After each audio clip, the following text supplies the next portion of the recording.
Halo semua, selamat datang di podcast kita Hijau Kembali, Nafas Baru untuk Bumi. Aku Vanessa Dan aku Imam. Hari ini kita mau ngobrol santai nih, tapi serius juga.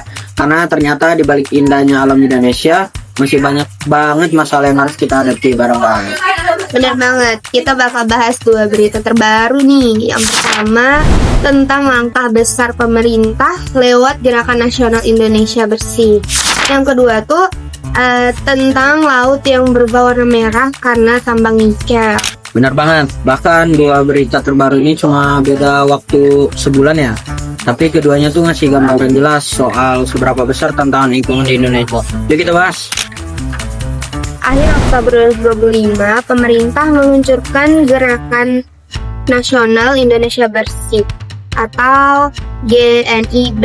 Program ini tuh bertujuan untuk menangani krisis sampah dan menjaga kebersihan lingkungan sampai tahun 2029.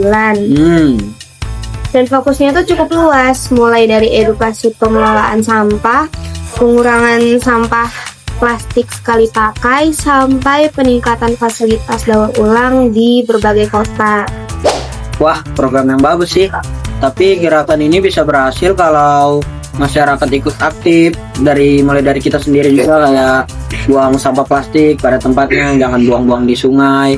Itu kan bisa merusak ekosistem laut juga kan. Ya pokoknya dimulai dari diri sendiri aja dulu. Bener banget.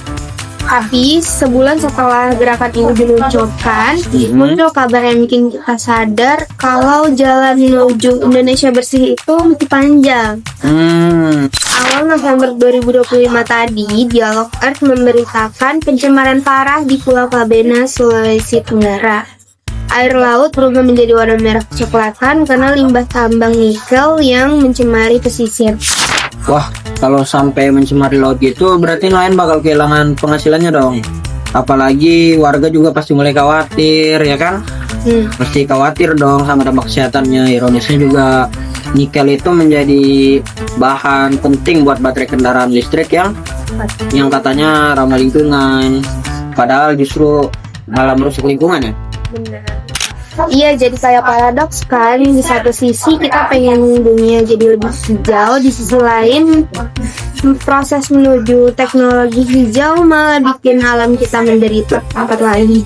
Benar, dan ini nunjukin juga satu hal penting, Kak. Gerakan nasional itu aja nggak bakal cukup kalau praktik industri masih rakus sumber daya, ya kan, dan nggak bertanggung jawab. Kalau dipikir-pikir, dua peristiwa tadi itu saling melengkapi ya. Yang satu menjadi harapan lewat gerakan besar, satunya lagi adalah peringatan keras dari alam. Iya, artinya kita nggak bisa cuma berhenti di slogan Indonesia bersih. Kita perlu bertindak. Kita perlu bertindak nggak sih? Perlu lah. Ya perlu, mulai dari diri sendiri, kurangnya sampah, rawat pohon, jaga laut, dan berani bersuara kalau ada aktivitas industri yang merusak lingkungan. Kabar Kabena mungkin bikin kita prihatin, tapi gerakan seperti GNIB nunjukin kalau masih ada harapan buat pulihkan bumi, dan harapan itu nggak bakal tumbuh kalau kita diam aja. Jadi yuk mulai dari langkah kecil hari ini dan kita sendiri. Terima kasih sudah dengerin podcast kita. Sampai jumpa di episode selanjutnya. So